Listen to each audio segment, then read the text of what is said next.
بسم اللہ الرحمن الرحیم۔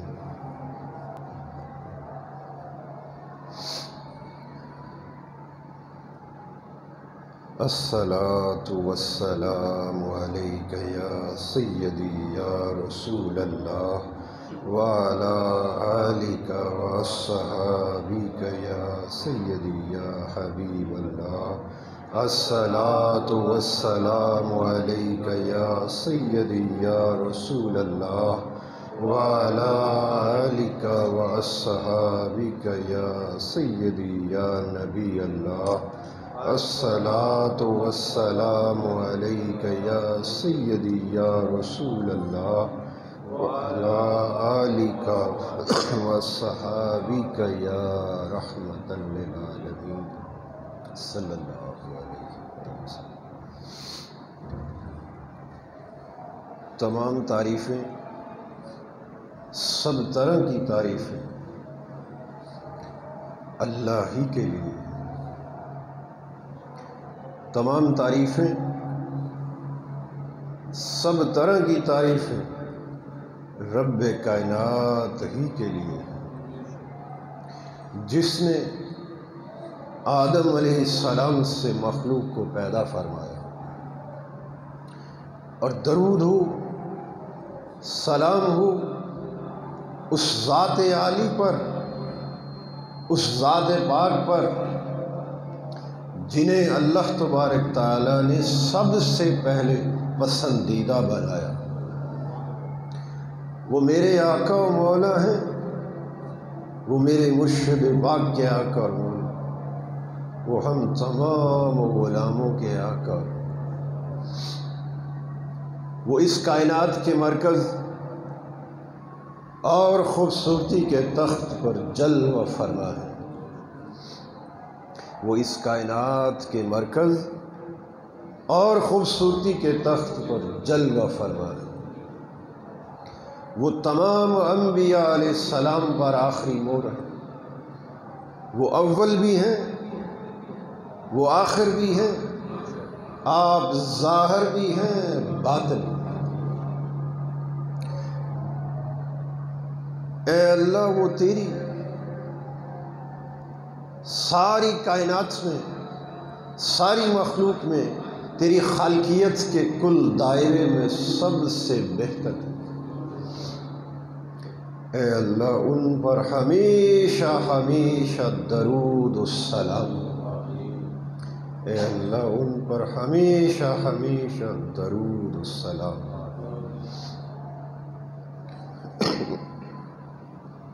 اللہ تبارک تعالیٰ کا بڑا کرم ہے، بڑا فضل ہے، اس کی خاص عنایات ہے، خاص مہربانی ہے، اس کا احسان عظیم ہے ہمارے قلب و باطن پر، کہ جس کی توفیق سے ہم آج یہاں اس کے ذکر کے واسطے جمع ہوئے بیٹھے ہیں۔ اللہ تعالیٰ اس توفیق کو استقامت و دوام عطا فرمائے، اور جب تک ہماری زندگی باقی ہے، سانس چل رہی ہے، دل دھڑک رہا ہے، ہمیں یوں ہی اپنا ذکر کرنے کی اور اپنے مقربین کے ساتھ مل کر ذکر کرنے کی توفیق عطا فرمائے، تاکہ جب اس زندگی سے جانا ہو، بڑی خاص بات، بڑی لطیف بات، زندگی سے جانا ہو تو ہماری بخشش کے لیے بس اتنا ہی کافی ہے کہ اللہ کے مقرب بندے یہ فرما دیں کہ یہ ہمارے ساتھ مل کر ذکر کیا کرتے ہیں۔ ان کا اتنا کہہ دینا ہی کافی ہے کہ ہمارے سارے معاملات بارگاہ مصطفیٰ کے صدقے سے قبول کر لیں۔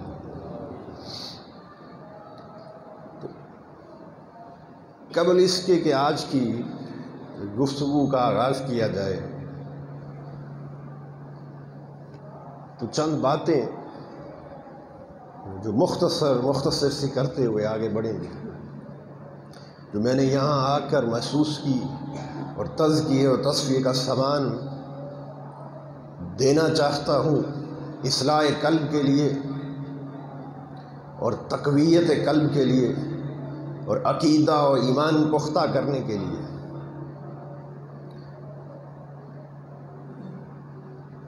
ایک عقیدہ جو ہے وہ قرآنی ہوتا ہے اور ایک عقیدہ شیطانی ہوتا ہے۔ بات کو سمجھ؟ تو یہ اب ہمیں فیصلہ کرنا ہے کہ ہم کس عقیدے پر ہیں۔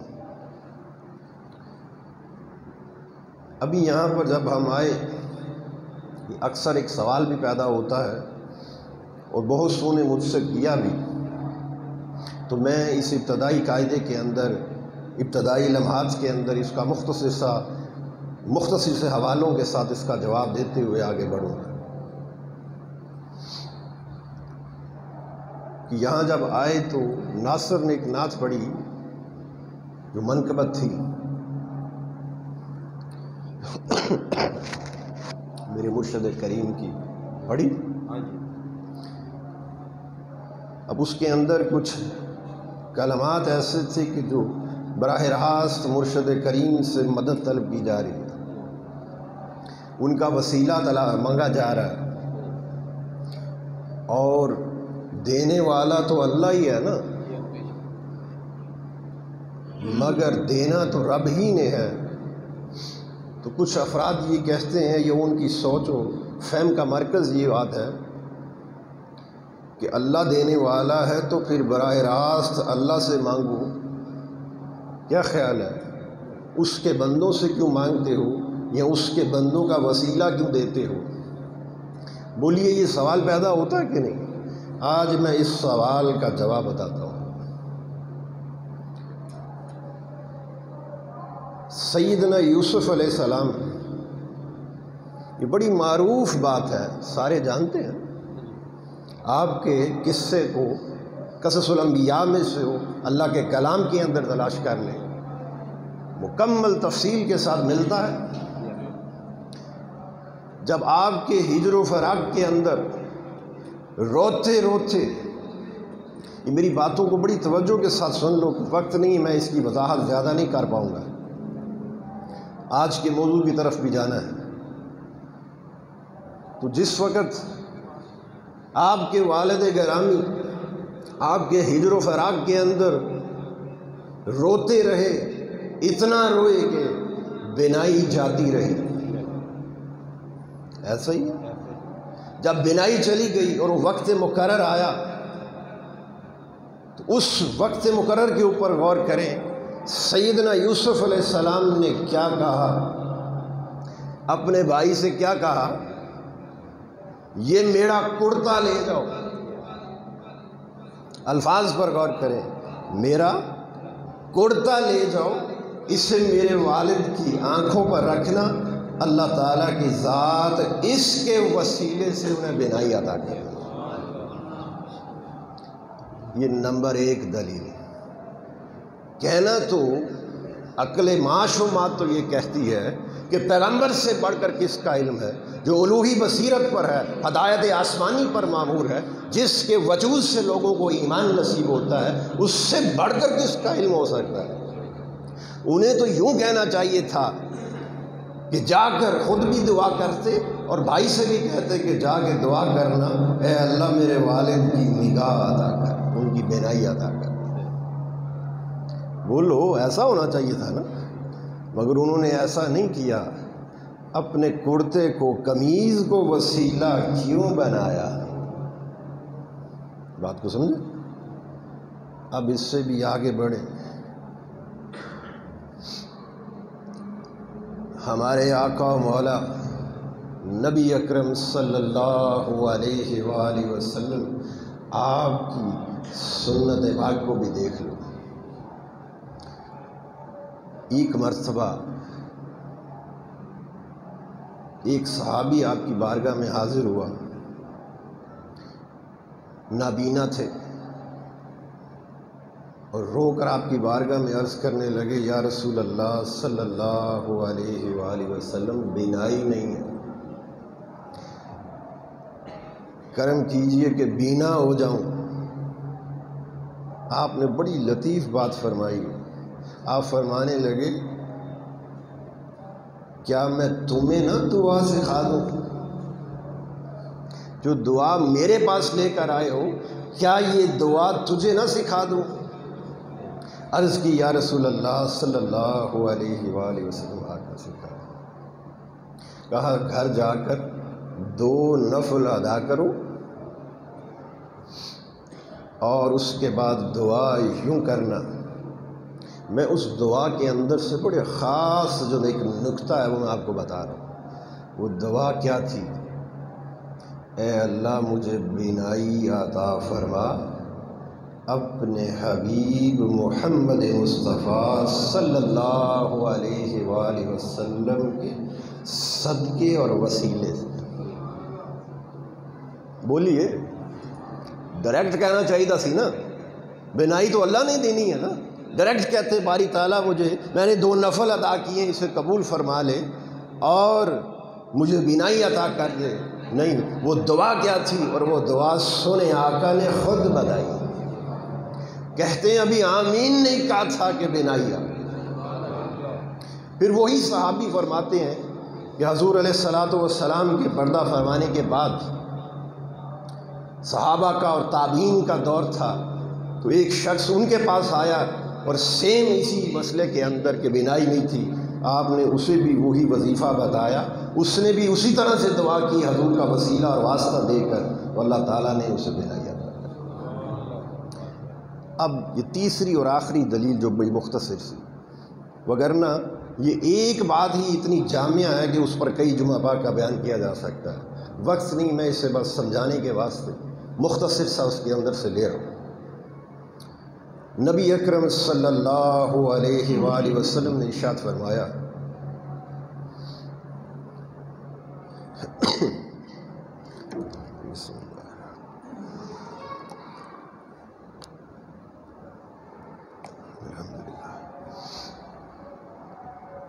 کہ قیامت کے دن اللہ تعالیٰ کی ذات جب قیامت برپا فرما دے گا، چاند اور سورج یہ ساری چیزیں اپنے دست قدرت میں لپیٹ لیں گا۔ قیامت کا دن آ گیا، بولیے قیامت برپا ہو گئی۔ اب فرمایا کہ اس وقت اللہ تعالیٰ کی ذات یہ معاملات کرنے کے بعد حساب ہی شروع نہیں فرمائے گی۔ ایک صحابی نے عرض کی یا رسول اللہ صلی اللہ علیہ وآلہ وسلم، آقا کتنی دیر حساب شروع نہیں ہوگا؟ فرمایا 300 سال بیت جائے حساب شروع نہیں ہوگا، حتیٰ کہ اس دن کی سختی سے، ہیبت سے لوگ اس قدر پریشان ہوں گے کہ وہ عرض کریں گے باری تعالیٰ ہمیں جہنم میں ڈالنا ہے تو ڈال دے، اس دن کی ہولناکی سے بچا، حساب تے شروع فرما، ہمیں جہنم چی سٹ دیں، بچا لے ایس دن تو بچا۔ حساب شروع نہیں۔ کل انبیاء فرمایا ان کی امتیں اپنے اپنے نبیوں کے دروازے پر جائیں گے۔ جب ہر امت اپنے نبی کے دروازے پر جائے گی تو حکم ہوگا آج سارے دروازے بند کر دو، آج ایک کوئی دروازہ کھلا ہوگا اور وہ میرے محبوب کا۔ فرمایا ہر امت اپنے اپنے نبی کے دروازے پر جائے گی، عرض کرے گی کہ آپ سفارش کریں، اللہ تعالیٰ حساب شروع کریں۔ وہ ہر نبی سیدنا عیسیٰ علیہ السلام سے لے کر سارے انبیاء اور ان کی کل امم وہ حضرت سیدنا آدم علیہ السلام کے دروازے پر جائیں گے، اور سیدنا آدم علیہ السلام اور کل انبیاء اور ان کی کل امم، فرمایا وہ پھر ان سب کو لے کر میرے دروازے پر آئیں گے۔ یا رسول اللہ صلی اللہ علیہ وآلہ وسلم حضور سفارش فرما دے۔ پھر فرمایا میں اللہ سے سفارش کروں گا تو حساب شروع ہوگا۔ اب جو اس کے اندر ایک نقطہ میں سمجھانا چاہ رہا ہوں اس پر غور کریں۔ وسیلہ تلاش کرنا شرک ہے؟ بولیے شرک ہے نا، جو ہماری سماج کے اندر عقل معاش و ماد کے اندر ایک خیال پیدا ہوتا ہے کہ وسیلہ تلاش کرنا شرک ہے، گناہ کبیرہ ہے، تو پھر اس سے بڑا گناہ کون سا ہو سکتا ہے، اس سے بڑی شرک کون سی ہو سکتی ہے کہ روز محشر اللہ تعالیٰ کے سامنے ایک دوسرے سے وسیلہ مانگا جائے۔ وہاں ڈائریکٹ کہنا چاہیے تھا نا، اے اللہ تو حساب شروع فرما، بولو قاعدہ تو پھر یہ تھا نا۔ اگر یہ شرک ہوتا تو پھر انبیاء علیہ السلام کے پاس ان کی امتیں کیوں جاتی، اور سارے انبیاء ایک دوسرے کو ملا کر حضور کی بارگاہ میں کیوں آتے؟ تو فرمایا میں خطیب قیامت ہوں اور میری ہی بات سنی جائے گی۔ ہر نبی کا جو نبوت ہے وہ زمانی بھی ہے اور مکانی بھی ہے، مگر سونے آقا کی نبوت نہ زمانی ہے، آپ کی رسالت نہ زمانی ہے نہ مکانی ہے۔ فرمایا محشر کے دن بھی میری نبوت اور رسالت کے جھنڈے لگے۔ تو یہ مختصر سی جو ایک بات بتانی تھی۔ اب آج کی گفتگو کی طرف بڑھتے ہیں۔ در حقیقت ہم جس مقام پر موجود ہیں زندگی کے جس وقت کے اندر، یہ شہر توبہ ہے، یعنی شعبان کا مہینہ، یہ توبہ کا مہینہ ہے، استغفار کا مہینہ ہے۔ پہلے اس کی مختصر سی تعریف دوں گا اور پھر اس کی وضاحت کے اندر ہم آگے بڑھیں گے۔ نبی اکرم صلی اللہ علیہ وآلہ وسلم نے ارشاد فرمایا کہ جب نصف شعبان کی رات آتی ہے تو اللہ تبارک تعالیٰ کی ذات اپنی شان کے لائق، الفاظ پر بڑی توجہ کے ساتھ، اپنی شان کے لائق آسمان دنیا پر نزول فرماتے ہیں۔ غروب آفتاب سے لے کر سحری تک، یعنی 14 شعبان اور 15 شعبان کی درمیانی شب، جو غالباً آج کی رات بنے گی۔ فرمایا کہ غروب آفتاب سے کیا ہوتا ہے، اللہ تعالیٰ کی ذات آسمان دنیا پر اپنے بندوں کے قریب آ جاتا ہے، اور سیدنا آدم علیہ السلام کی اولاد میں سے جس کا پیدا ہونا اور جس کا مرنا طے اسے لکھ دیا جاتا ہے، طے کر دیا جاتا ہے۔ رزق تقسیم کرنے کا یہ سارے معاملات جو ہیں وہ لوح محفوظ سے آسمان دنیا پر اتار دیے گئے۔ بات کو سمجھ، جس کا بھی پیدا ہونا ہے، یعنی اس نصف شعبان سے لے کر اگلے سال نصف شعبان تک کا جو ایک کوٹا ہے، اس کو بجٹ کہہ لیں، سارے سال کا جو کھاتا ہے، کس کو روح، کس کے گھر کے اندر نئی روح آنی ہے، کس کے گھر کے اندر خوشی آنی ہے، کس کے گھر کے اندر غمی آنی ہے، کس کے گھر کے اندر رزق کی فراوانی آنی ہے، کسی کے گھر کے اندر صحت یابی آنی ہے، کس کے گھر کے اندر رزق کی کمی آنی ہے، بیماریاں آنی ہیں، بلائیں اترنی ہیں، یہ ساری چیزیں اللہ تعالیٰ کی ذات پاک اس دن، اس روز مقرر کر دیں۔ اب یہ تو اس کا جو لوح محفوظ ہے، یہ تو اس کا علم ہے اور محفوظ ہے، مگر فرمایا کہ نفاذ کے لیے ان مقررہ فرشتوں کے سپرد کر دیا جاتا ہے، جسے وہ لے کر آسمان دنیا سے اگلے سال نصف شعبان تک آنے والے وقت کے اندر اللہ کے حکم سے اس کا نفاذ کرتے ہیں۔ ہر آنے والے دن، یعنی کل کے بعد ہر آنے والا دن، ہر رات اللہ کے حکم سے، اس کے علم سے جو آسمان دنیا پر اتار دیا جاتا ہے، اسے وہ لیتے ہیں اور نفاذ کرتے چلے جاتے ہیں۔ اس کا اجرا ہو جائے گا، اور پھر اجرا ہونے کے بعد کیا ہے، وہ نفاذ کی طرف بڑھیں گے۔ موت و حیات کا ملک الموت کو دے دیا جائے گا۔ تو بات کو مختصر کر، اور پھر فرمایا کہ اللہ تعالیٰ کی ذات یہ صدا دیتا رہتا ہے ساری رات، ہے کوئی مجھ سے بخشش طلب کرنے والا کہ میں اسے بخش دوں؟ بڑی لطیف بات ہے کوئی مجھ سے رزق مانگنے والا کہ اس کے رزق کو بڑھا دوں؟ ہے کوئی گناہ گار ایسا جس کے کندھوں پر گناہوں کا بوجھ بہت زیادہ ہو گیا ہو؟ میں اس کے گناہ معاف کر دوں۔ اب یہ جو میں نے اس کی ابتدا میں کہا یہ شہر توبہ ہے، تو توبہ کی تعریف کیا ہے؟ فرمایا بندے اگر تو توبہ کر کے 70 مرتبہ بھی مجھ سے توبہ توڑ لے گا پھر بھی اپنے رب کو بخشنے والا بنے گا۔ یہ تو اس کی محبت ہے نا، اس کی شفقت ہے اپنے بندوں کے ساتھ۔ اب یہ تو ایک مختصر سی، کیونکہ عرف عام کی بات ہے، ہر خاص و عام جانتا ہے، اور اس کے اوپر خطابات کئی مرتبہ ہو چکے آج کے دن کی فضیلت سے۔ اب ہم اس کے باطن کی طرف بڑھیں گے۔ اب یہاں پر ایک سوال پیدا ہوتا ہے، وہ سوال یہ پیدا ہوتا ہے کہ لوح محفوظ میں تو ہر چیز تحریر کر دی گئی ہے،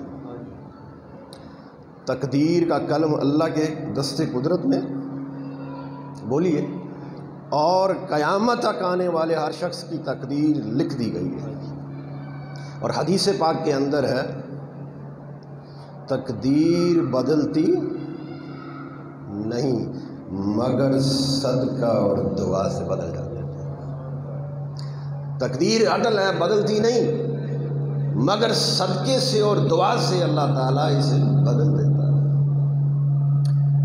اب یہاں پر جو سوال پیدا ہوتا ہے کہ اگر بدلتی نہیں، اور ایک راز آقا کریم صلی اللہ علیہ وآلہ وسلم نے ہمیں بتا دیا کہ صدقے اور دعا سے بدل جاتی ہے، اگر اس میں ترمیم کی گنجائش نہ ہوتی تو اللہ تبارک تعالیٰ نے ارشاد فرمایا رحمان ہر روز کسی نہ کسی کام میں ہوتا ہے۔ کیا آپ کو بتایا گیا میں کس کام میں ہوتا ہوں؟ بولیے، آج کی جو رات گزر گئی اس رات اللہ تعالیٰ کن معاملات میں مصروف تھا؟ آج کے دن اللہ تعالیٰ کن معاملات میں مصروف ہے؟ کیا اس کا ہمیں علم دیا؟ تو جیسے ہر روز اللہ تعالیٰ کی ذات کسی نہ کسی کام میں ہوتا ہے، اسی طرح اس روز بھی تو کام میں ہی ہے نا۔ تو پھر بندوں کو بتانا کیوں مقصود تھا؟ باری تعالیٰ تقدیر اگر اٹل ہے، تو نے تقدیر لکھ رکھی ہے ہر بندے کی، تو پھر اس میں سے ہی علم تو نے اتارنا ہے آسمان دنیا پر، نفاذ کے واسطے اس کا اجرا کرنا ہے، تو پھر بندوں کو بتانے کی کیا ضرورت تھی؟ سارا راز یہاں چھپا، بندوں کو بتانے کی کیا ضرورت تھی؟ ہر چیز تو طے شدہ تھی، بس نفاذ کے واسطے اسے اتارنا تھا تو خاموشی سے ہی اتار دیتا۔ بولی یہ سوال پیدا ہوتا ہے کہ نہیں، ہمیں کیوں بتایا گیا؟ اس کا جواب اللہ تبارک تعالیٰ نے اپنے کلام پاک میں فرمایا۔ وہ کیا ارشاد فرمایا؟ اللہ اس لوح محفوظ پر لکھنے والا ہی نہیں، یہ لوح محفوظ میری ہے، اللہ جس لکھے کو چاہتا ہے مٹا دیتا ہے، اور جو نہ لکھا ہو اسے لکھ دیتا ہے۔ بندوں پر کرم فرماتے ہوئے وہ کیوں بتایا گیا؟ اس لیے بتایا گیا کہ تقدیر مقدر کر دی گئی ہے، اسی آج کی رات میں آسمان دنیا پر نفاذ کے واسطے اتارنے والا ہوں۔ سن لو، میری بارگاہ میں استغفار کر لو، مجھے منا لو، مجھے راضی کر لو، مجھ سے مانگ لو، مجھے جس کا مانگنا پسند آ گیا اس کے نصیب میں جو نہیں لکھا لکھ بھی دوں گا، اور جو لکھا اسے مٹا بھی دوں گا۔ تو یہ رات یوں بتائی۔ اب یہ تو کس کی علمی دلیل تھی؟ اب بندوں پر اتنا کرم کیوں فرمایا؟ بولیے کیوں فرمایا؟ اللہ تبارک تعالیٰ نے قرآن پاک فرقان حمید کے اندر ارشاد فرمایا حامیم والکتاب المبین۔ اب یہ جو حامیم ہے یہ حروف مقطعات میں سے ہے، اور حضرت سیدنا جعفر الصادق رضی اللہ تعالیٰ عنہ ارشاد فرماتے ہیں کہ یہ اللہ تعالیٰ کا مخفی علم ہے۔ یہ جو حروف مقطعات ہیں یہ کیا ہے؟ مخفی خزانہ ہے، مخفی علوم میں سے ہے، جو اللہ تعالیٰ کی ذات اپنے مقربین، اپنے خاص بندوں کو، اولیاء صالحین کو ان کے مرتبے کے مطابق ان کے قلب و باطن پر اتارتا ہے۔ اب اس کو اگر ان اولیاء کی جہد سے دیکھا جائے، اس ہاں اور میم کا ترجمہ کیا جائے ائمہ کرام کی جہد سے، تو فرمایا کہ یہ ہاں اور میم کیا ہے؟ یہ قسم ہے۔ اللہ پاک نے قسم کھائی۔ میں اس سے پہلے آپ کو یہ قاعدہ بتا چکا ہوں کہ جب قسم کھائی جاتی ہے تو کسی اشیاء و اماکن کی کھائی جائے تو پھر اس کے ساتھ واو لگتا ہے، یاد ہے؟ تو فرمایا یہ قسم ہے۔ اور ہاں سے کیا مراد ہے؟ فرمایا یہ ہاں، فرمایا قسم ہے اس حق کی جو میرے بندوں پر ہے۔ اور میم سے کیا مراد ہے؟ فرمایا میم سے مراد محبت ہے، اور قسم ہے مجھے اس محبت کی جو میں اپنے بندوں سے کرتا ہوں۔ اب وہ جو حق، اس کا ہاں کا پہلا حصہ لے لیں، آپ کو ساری بات سمجھ میں آ جائے گی، وہ سارا راز ہی اس کے اندر چھپا ہوا ہے۔ وہ پہلا حصہ کیا ہے؟ حق، وہ جو تقدیر کو مقدر کر دیا گیا اور ہر چیز کو لکھ دیا گیا، قیامت تک آنے والے ہر معاملات کو، ہر کسی کے رزق کو، ہر کسی کی خوشیوں کو، ہر کسی کے برکتوں کو، موت و حیات کو، الغرض ساری چیزیں جو مقدر کر دی گئی، فرمایا وہ میرا حق ہے میرے بندوں پر کہ میں نے مقدر کر دیا ہے۔ وہ حق کی جانب ہے، اس کا استعارہ حق ہے، اس کا منبع مرکز حق ہے کہ میرا حق ہے میرے بندوں پر کہ میں نے اس کے لیے، اپنے بندوں کے لیے تقدیر کو مقدر بنا کر، بولو، لوح محفوظ پر محفوظ کر لیا ہے۔ اب یہ جو اگلا ہے، مگر فرمایا قسم ہے اس حق کی کہ جس کی وجہ سے میں نے مقرر کیا، اور پھر قسم ہے مجھے اس محبت کی جو میں اپنے بندوں سے کرتا ہوں۔ اب محبت کا تقاضا، حق کا تقاضا تو یہ تھا کہ ان کی تقدیر کو مقدر کیا جائے اور ہر چیز کو طے کر دیا جائے جو ان کے اوپر میرا حق ہے۔ اور اب محبت کا تقاضا یہ ہے کہ میں اپنے بندوں کو بتا دوں کہ جو چاہے، میں ان سے اتنی محبت کرتا ہوں کہ جو میری بارگاہ میں سجدہ ریز ہو جائے گا آج کی رات، میں اس کا سجدہ ریز ہونا، اس کا گڑ گڑانا، اس کا رونا اگر قبول کر لوں تو میں اس کی تقدیر بدل دوں گا۔ اگر اس کی تقدیر کے اندر بدقسمتی لکھی ہے تو میں اسے بدقسمتی مٹا کر بڑا بختوں والا بنا دوں گا۔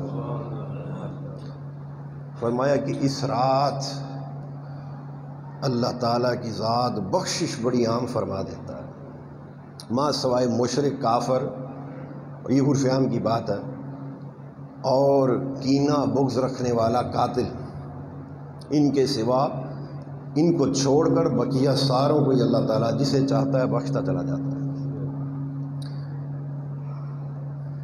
قسم ہے مجھے حق کی جو میرا بندوں پر ہے، قسم ہے مجھے اس محبت کی جو میں اپنے بندوں سے کرتا ہوں، اور قسم ہے اس کتاب روشن کی۔ بات کو سمجھ رہے؟ قسم ہے اس حق کی، قسم ہے اس محبت کی، اور قسم ہے، کیونکہ قرآن پاک ایک شے ہے نا، والکتاب المبین، قسم ہے اس کتاب روشن کی، علم روشن کی، جو میں نے برکت والی رات میں نازل فرمایا۔ اب یہاں پر اس کا جو میں نے اس سے قبل بات کی تھی کہ یہ علوم مخفی علوم میں سے ہے، اور خزانہ، خاص خزانہ جو اللہ تعالیٰ کی ذات پاک کا، اس میں سے اللہ تعالیٰ کی ذات اپنے اولیاء، مقربین، صالحین کو ان کے مرتبے کے مطابق ان کے دلوں پر یہ علم اتار دیتا ہے۔ سماعت القا کی، بولیے، اور مشاہدہ کرنے والا دل. تو اس کی تعریف دینے کی ضرورت نہیں، یہ باتیں ہو چکی، بس حوالہ دے رہا ہوں. تو جنہیں ایسا دل نصیب ہو جائے وہ پھر اپنے اپنے ظرف کے مطابق وہ مخفی علوم میں سے حصہ پا لیتے ہیں، اور مخفی علوم میں سے حصہ پا کر آگے پھر خطاب اور وعظ اور تقریر کرتے ہیں اور اپنے ارد گرد نور اور روشنی پھیلاتے ہیں. اب یہ تو اس کی ایک تفسیر تھی. اب دوسری تفسیر کیا ہے؟ کیا خیال ہے؟ پہلا لفظ کیا تھا؟ ہا، دوسرا میم. فرمایا ہا سے مراد وحی الہی ہے اور میم سے مراد ذات محمد ہے صلی اللہ علیہ وسلم. اب یہ کون سی وحی ہے؟ یہاں پہ آ کے بندہ پھنس جاتا ہے. مترجم کی جہت سے بھی دیکھ لے، مفسر کی جہت سے بھی دیکھ لیں، الغرض اسے جتنا قوت نصیب ہو اس قوت پہ جا کے دیکھ لیں، یہاں آگے وہ پھنس جاتا ہے. یہ کون سی وحی کی بات کی جا رہی ہے؟ فرمایا قسم ہے اس وحی کی جو میں نے بغیر وسیلہ جبرائیل امین اپنے محبوب سے کی.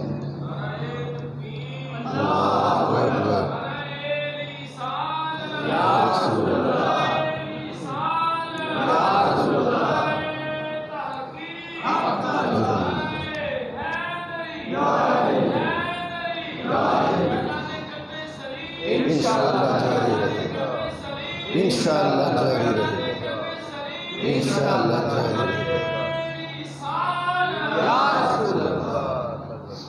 اب یہ کہاں کی شب اسرا کو دیکھیں، مقام کعبہ قوسین، پھر اس سے بھی آگے چلے جائیں. ہم نے وہی کی بس کی جو کی.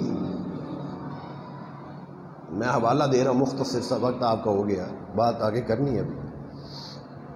تو فرمایا قسم ہے اس وحی کی جو میں نے بغیر واسطہ وسیلہ جبرائیل امین اپنے محبوب سے.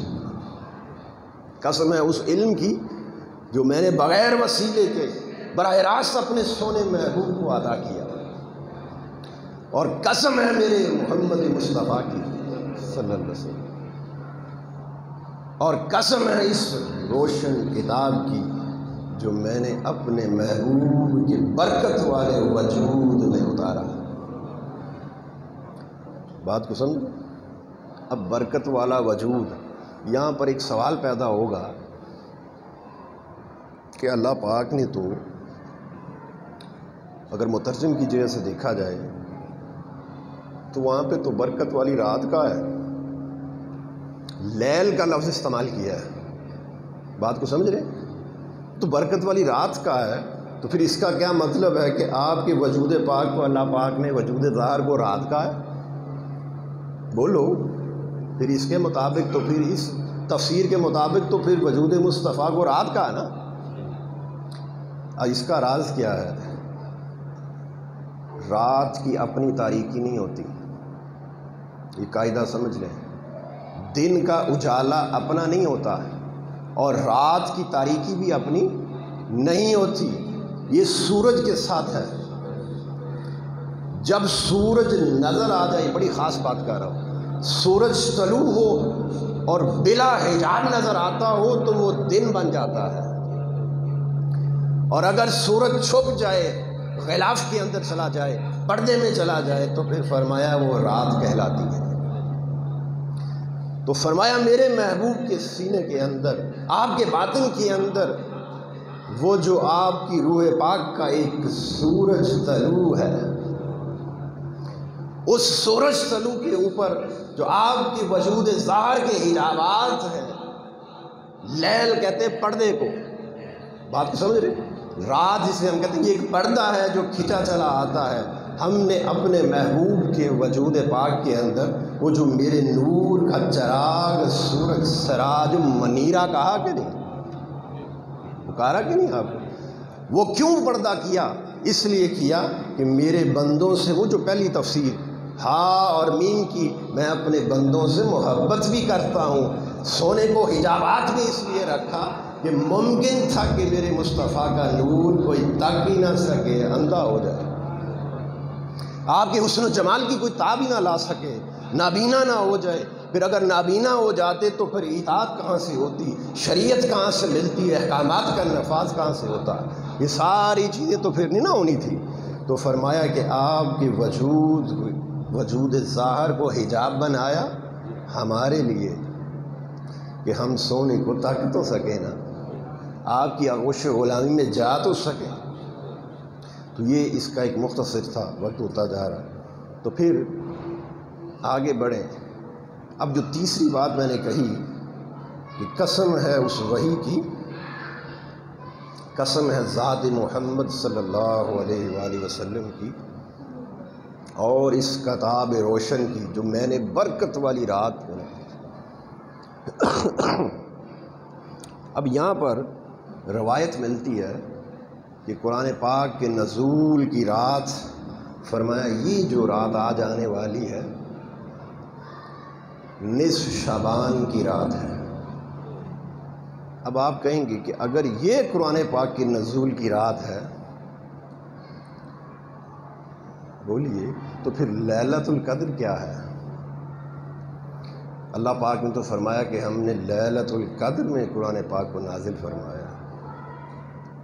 تو پھر یہ جو روایت ملتی ہے اور حدیث پاک سے یہ ثابت ہے کہ وہ جو قرآن پاک کے نزول کی بات ہے، اللہ پاک نے قرآن پاک کو اس نصف شعبان کی رات اتارا. اب ان دونوں روایتوں کو جوڑیں گے تو بات سمجھ میں آ جائے گی. یہاں پر بھی انسان اگر اولیاء و صالحین کے در کے ٹکڑے کھانے والا نہ ہو، ان کے دسترخوان پر بیٹھنے والا نہ ہو، اللہ والوں سے محبت رکھنے والا نہ ہو، دل کے اندر عشق مصطفیٰ کا دیا روشن نہ ہو، تو یہاں پہ بندہ گمراہ ہو جاتا ہے. یہ کیا بات ہے اور ادھر کیا بات ہے؟ تو فرمایا کہ جب اسے جوڑو گے تو تجھے سارا راز سمجھ میں آ جائے گا. قرآن پاک الحمد سے والناس تک اس سارا کا سارا قرآن لوح محفوظ پر محفوظ تھا. ایسا ہی اللہ تبارک تعالیٰ نے لیلۃ القدر جو 27 رمضان کی شب ہے، 27 رمضان کی شب لوح محفوظ سے سارا قرآن بیت العزت پر اتارا. وہ جو کہا نا کہ ہم نے نازل فرمایا ہے اس کو لیلۃ القدر میں، تو فرمایا کہ اس کا نازل ہونا کیا تھا؟ سارا کا سارا قرآن کدھر اتارا؟ بیت العزت پر. لوح محفوظ سے بیت العزت پر آیا. کس وقت آیا؟ لیلۃ القدر کی رات. اب یہ نصف شعبان کیا ہے؟ یہ جو وحی کا سلسلہ شروع ہوا، یہ کوئی ایک مہینے کے لیے تو نہیں تھا، ایک سال کے لیے تو نہیں تھا. 23 برس آپ کے قلب اطہر پر وحی آتی رہی. آتی رہی کتنے برس؟ 23 برس. تو فرمایا ہر سال، یہ میں حدیث پاک کا مفہوم بتا رہا ہوں، ہر سال جب نصف شعبان آتی تو اللہ تبارک تعالیٰ بیت العزت سے براہ راست اگلے سال نصف شعبان تک جو اسے اس کے حکم کے مطابق اس میں سے قرآن پاک کا جو نزول ہونا ہوتا، اس سال کا وہ اللہ تعالیٰ کی ذات آسمان دنیا پر اتار دیتا. اور پھر جبرائیل امین اللہ کے حکم سے، اس کے امر سے ہر دن ہر رات اس کے وقت مقرر پر وہاں سے وہی لیتے اور قلب اطہر مصطفیٰ صلی اللہ علیہ وآلہ وسلم پر اترتے. وہ راز سمجھ میں آیا؟ بولیے میری بات سمجھ میں آئی کہ نہیں؟ نصف شعبان کا کیا راز ہے؟ فرمایا کہ وہ آئندہ آنے والے سال کا جو ایک کوٹا تھا اسے اتار دیا جاتا، بیت العزت سے اتارا اور پھر اسے لے کر اللہ کے حکم سے وہ آگے. تو یہ سارا اس رات کا. اب آخری بات، یہ موضوع اتنا کو بڑا تھا کہ اس پہ ایک رات لگ جانی تھی.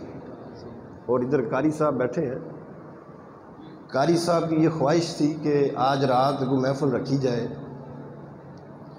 اور اس پر پھر ساری رات ہی بیان ہوتا رہے. لیکن کوشش کی تو طبیعت ناساز تھی، بخار تھا ابھی بھی، تو پھر ارادہ بدل لیا کہ اسے مختصر کر کے جتنا اللہ تعالیٰ کو منظور ہے اتنا بانٹتے چلے جاتے. جیسے ہمیں اپنے مرشد پاک سے ملا ہے، آگے دینا تو ہے نا، طبیعت صحیح ہو یا نہ ہو، فرض سے ادا کرنا ہے کہ نہیں کرنا، اور یہی وہ لمحہ ہے جو ہماری بخشش کا ذریعہ بن جائے گا۔ اور اس کے اندر میں اکثر ایک بات بتاتا ہوتا ہوں کہ ایک مرتبہ مدینہ شریف کی گلیوں میں ایک صحابی آپ کی بارگاہ میں حاضر ہوئے اور سوال کیا، کوئی حاجت تھی، تو گفتگو جاری ہو گئی، تو آپ جب گفتگو طویل ہوئی تو آپ ایک گھر تھا اس کی دیوار کے ساتھ ٹیک لگا کر تشریف فرما ہو گئے۔ وہ کسی مشرک بڑھیا کا گھر تھا۔ اب امام الانبیاء کی آواز ہو تو اس سے سریلی کون سی آواز ہو سکتی؟ جب اس کے کانوں تک آواز پہنچی، اس کا جی چاہا میں دیکھوں اتنی خوبصورت آواز کس کی ہے۔ اس نے فوراً دروازہ کھولا، کھڑکی کھولی، دیکھا تو جب آپ کے چہرہ انور کی طرف دیکھا تو فوراً گھبرا کر پیچھے ہو گئی، اوہو یہ تو محمد مصطفیٰ ہے صلی اللہ علیہ وسلم۔ سنا ہے کہ جو انہیں ایک لمحہ دیکھ لیتا ہے وہ اپنا مذہب ہی بدل دیتا ہے، تو پیچھے ہو گئی کتنے مذہب نہ بدلنا پہ جائے۔ اللہ پاک نے اس مقام پر اپنے عرش پر فرمایا، اے جبرائیل امین، میں نے اس بڑھیا کو بخش دیا۔ اب ذرا غور کریں، نہ ابھی کلمہ پڑھا، نہ غسل کیا، تھک تو نہیں گئے؟ نہ ابھی کلمہ پڑھا، نہ غسل کیا، نہ نماز پڑھی، نہ روزہ رکھا، نہ کوئی احکام دین اس نے ابھی جاری کیے، اور اوپر اس کی بخشش کا اعلان ہو گیا۔ جبرائیل امین نے عرض کی، باری تعالیٰ اس نے تو ابھی وہ مشرک ہے، تیری منکر ہے، اور تیرے محبوب کو دیکھ کر اس نے دروازہ بھی بند کیا، کھڑکی بھی بند کی ہے، اور تو کہتا ہے میں نے بخش دیا۔ فرمایا، جبرائیل یہ ساری باتیں حق ہیں، مگر تو یہ دیکھ اس کی دیوار کے ساتھ نسبت کس کی ہے۔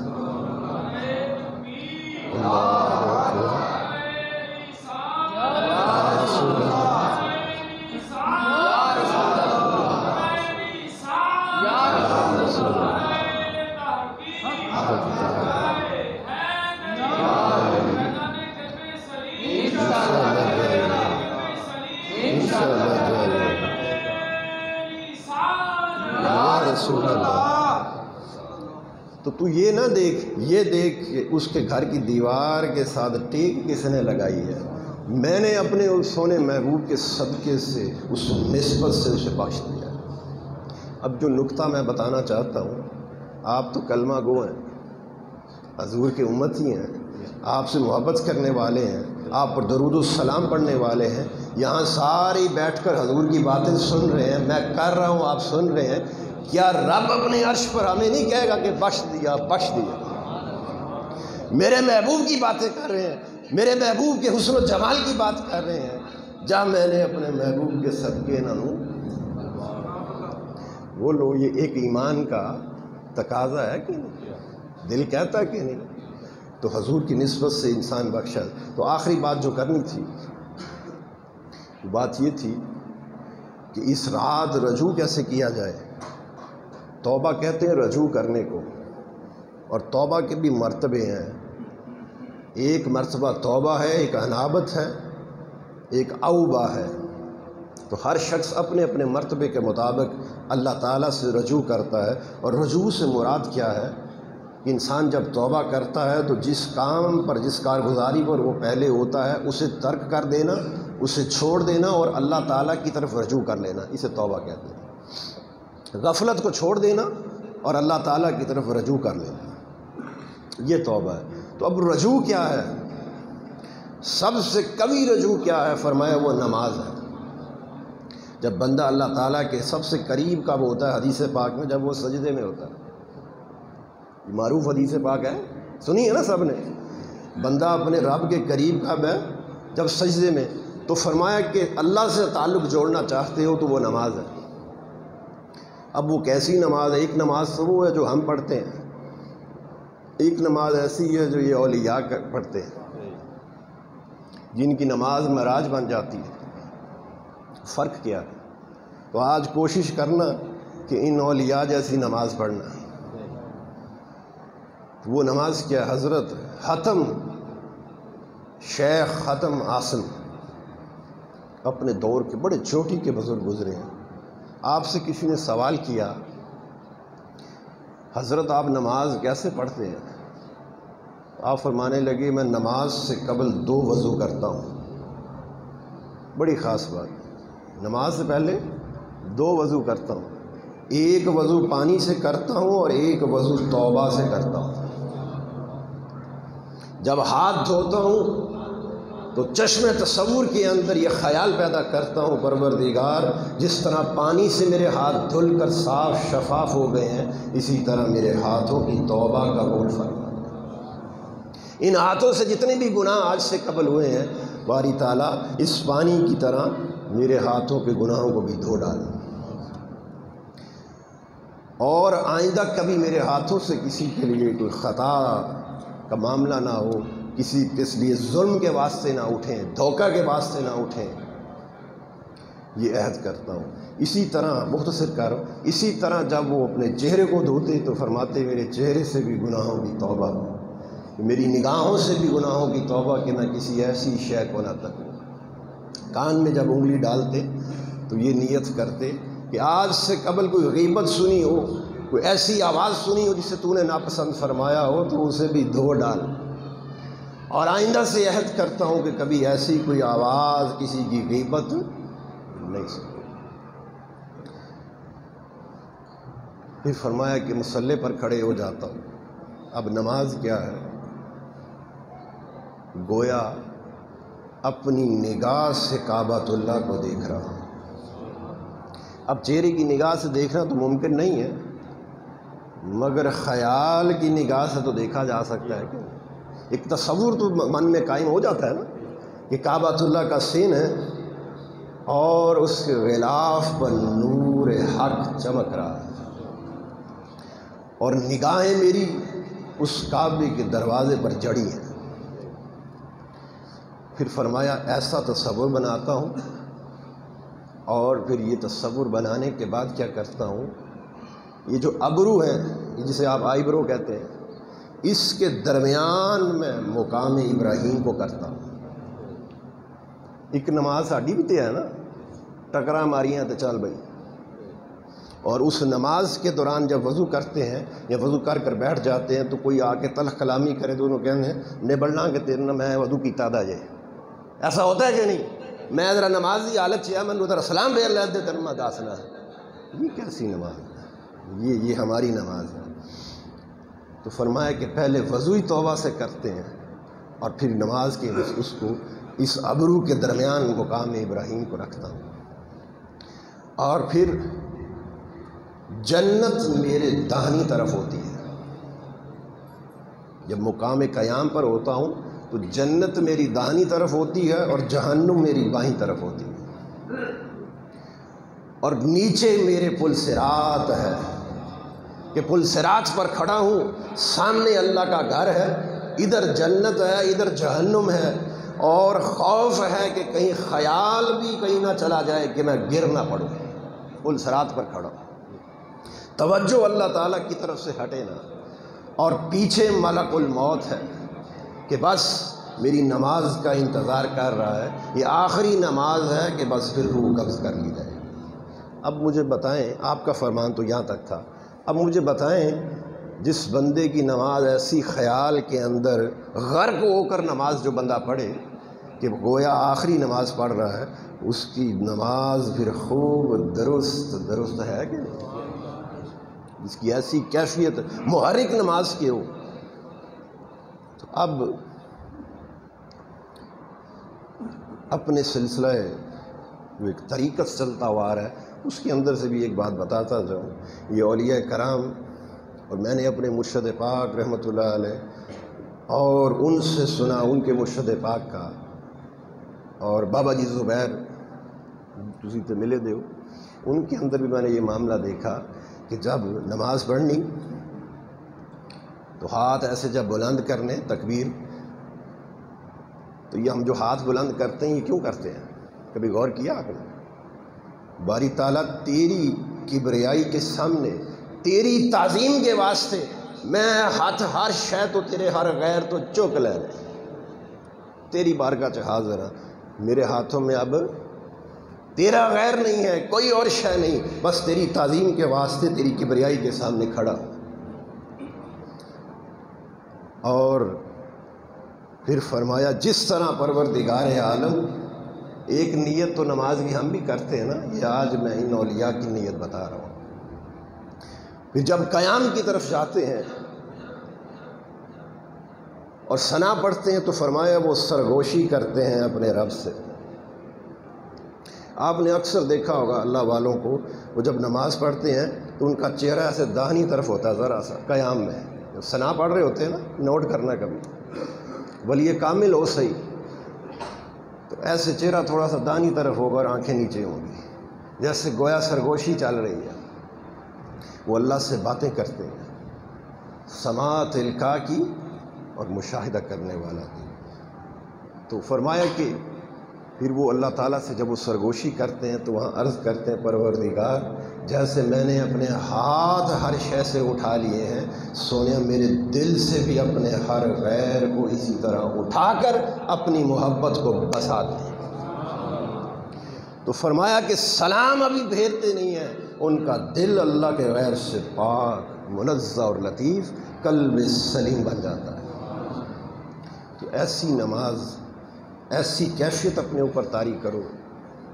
یہ زندگی گزر جانی ہے، ہنس کے گزار لیں، رو کے گزار لیں، غفلت میں گزار لیں، سو کے جا کے جیسا جی چاہے گزار لیں، مگر یاد رکھو کہ ایسی زندگی گزارو کہ روز محشر شرمندگی نہ ہو۔ حدیث پاک کے اندر ہے کہ ہر جمعرات کے دن والدین کو ان کی اولاد کا کھاتا بتایا جاتا ہے کہ پچھلی جمعرات سے اس جمعرات تک آپ کے فلاں بچے نے یہ کام کیے ہیں۔ اور جمعہ کے دن انبیاء علیہ السلام کو ان کی امتوں کا حال بتایا جاتا ہے۔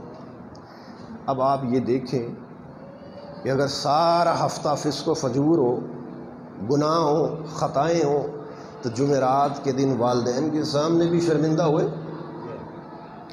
اور سونے کیا یہ تصور کر سکتے ہیں آپ کہ آئندہ جمعہ، اس جمعہ کے بعد سے لے کر آئندہ جمعے والے دن آقا کی بارگاہ میں آپ کے گناہوں کو پیش کیا جا رہا ہو؟ کر سکتے برداشت؟ بولیے۔ اور اگر کسی نے نیکی کی ہو، درود و سلام پڑھا ہو، تو پڑھا تو آپ نے ہے نا۔ اگر والدین دنیا سے چلے گئے ہیں، ان کا تو رجسٹر نیکیوں کا کھاتا بند ہو گیا نا۔ مگر فرمایا کہ کوئی بندہ اگر نماز کی پابندی کرتا ہے، درود و سلام پڑھتا ہے، اللہ کا ذکر کرتا ہے، زہد و ورع کی کیفیت اپناتا ہے، سارا ہفتہ اپنا پاکیزگی کے ساتھ گزارتا ہے، تو پھر جمعہ کے دن بارگاہ مصطفیٰ میں یہ صدا بلند کی جاتی ہے، فلاں کے بیٹے فلاں نے آپ پر درود بھیجا۔ والد تو پردہ کر گئے ہیں، اس سے بڑھ کر اور سعادت کیا ہو سکتی ہے؟ پڑھیں آپ اور تذکرہ حضور کی بارگاہ میں آپ کے والد کا ہو، تو اس سے بڑھ کر اور کوئی، اگر یہ خیال ہی ہم اپنے دل پر طاری کر لینا تو خدا کی قسم گناہ ہم سے ہو ہی نہ، کہ اج گناہ کریں گے منگل ہے بدھ ہے جی جمعے نو سونے دی بارگاہ سے آئے گا تو پھر کیا ہوگا؟ تو اللہ پاک سے دعا کریں، اے اللہ حضور علیہ الصلوۃ والسلام کے نالے نے پاک کی خاک پاک کا صدقہ ہمارے تمام صغیرہ و کبیرہ گناہ معاف فرما دے، ہماری خطاؤں کو درگزر فرما دے۔ اے اللہ حضور علیہ الصلوۃ والسلام کے نالے نے پاک کی خاک پاک کا صدقہ ہمیں قبر کے عذاب سے، محشر کے عذاب سے، صراط اور میزان اور قبر کی ہولناکی سے بچا لے، موت کی سختی سے بچا لے، ہمارا خاتمہ ایمان پر فرما۔ اے اللہ حضور علیہ الصلوۃ والسلام کے نالے نے پاک کی خاک پاک کا صدقہ میرے مرشد پاک حضرت خواجہ میاں محمد قلب سلیم رحمۃ اللہ علیہ، آپ کو دائماً اپنی رحمت کی جھولی میں رکھنا، آپ پر دائماً اپنی رحمت کا سائبان تنا رکھنا، آپ کو ہمیشہ حضور علیہ الصلوۃ والسلام کی آغوش غلامی قربت خاص میں کالی کملی کے سائے تلے رکھنا۔ صلی اللہ علی حبیبہ سیدنا محمد و آلہ و اصحابہ وسلم۔